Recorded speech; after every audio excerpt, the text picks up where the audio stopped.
What can work in Game 2? What needs to be addressed first and foremost when they get together again Monday night on TNT for Game 2?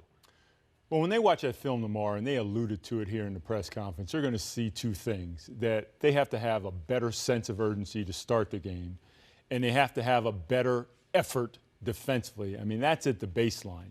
On the other hand, they're going to see some positives, because you heard Coach Donovan allude to it as well as Russell. He had some shots that he just missed, and I happen to agree with that. But first and foremost, they've got to give effort and come out with a sense of urgency. Now, technically, they need to correct their pick and roll defense. They need to correct their floor balance so that they can get back in transition. And those are tangible things that they can correct that'll help them get off to a better start, next game. Yeah, don't wait till Game 3 to be yelling at each other. I mean, you're grown men. You're there to do a job. Like I said, it doesn't have to be graceful what I say to you, but if something needs to be said, you better be saying it now. It should have started in the first period. And not the referee, not this one. It's not everything outside the team. No, you guys have to figure that out together. So when they come up to the podium and they say no one was yelling at each other in the locker room, no one was upset, there's no emotions, well, you better find something. You better find something quick. The offensive end, because defensively it's been talked about. Chris Webber talked about it during the game. You guys have both talked about the effort and what they did technically on pick and roll.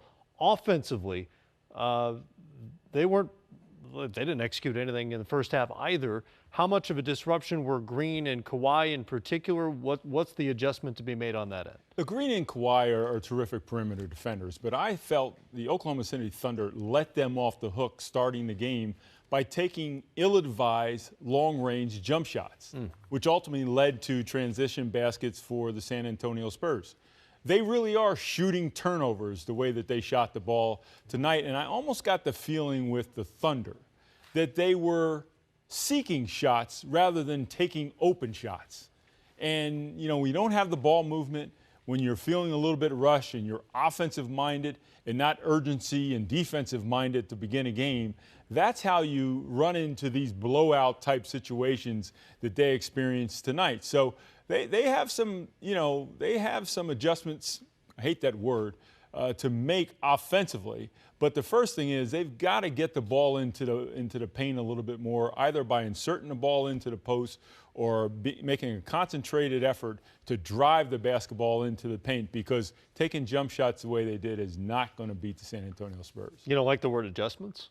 No, I don't. It's just as like a general rule, you don't like it? Yeah, it's a word that we in the media use. It's like a default go-to term. What would you prefer? Like when things don't, ask them specifically what it is they need to do technically to adjust, not just paint it with a broad brush adjustments. Well, usually it's the players and coaches who say adjustments because they don't want to get too specific with us, the media. Oh, well, They could say tweaks, maybe? Tweaks. Tinkers. Tweaks. I don't know. We can work on this. What do we have to tinker with? We'll come up with a term, I guess, if we think about it. But tweaks and adjustments.